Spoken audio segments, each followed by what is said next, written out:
I want to read from the book of Job, chapter 42, verse 5. Hear what Job said.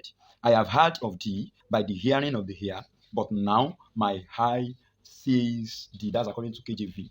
You tend to wonder what kind of revelation Job just got after all the calamities befell him.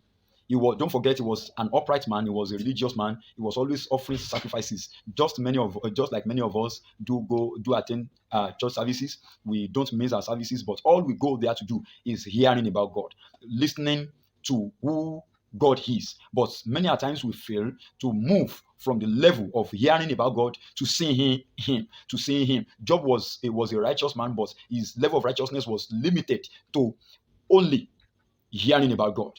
God is not so much interested about our services, about the number of hours we spend in our worship places, not the number of times we attend services in a week, in a month, in a year. We might not be missing any service, but God is interested in us advancing from hearing about his personality, hearing about his nature, hearing about his character, to seeing him. When we see God, we understand him better. When we see God, we have less trouble. We know how to serve him better. We will leave the premise of waiting for someone to give us instruction before we know what next to do. Many pray and do not have answers because they have only limited their lifestyle, their worship, their understanding of God to hearing him alone.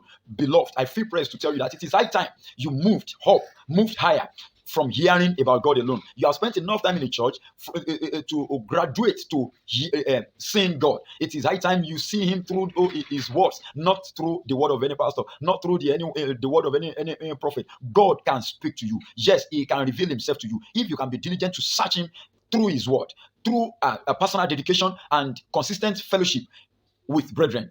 The Lord be with you as you take this bold step from now in the name of Jesus. Have a wonderful time. Bye-bye.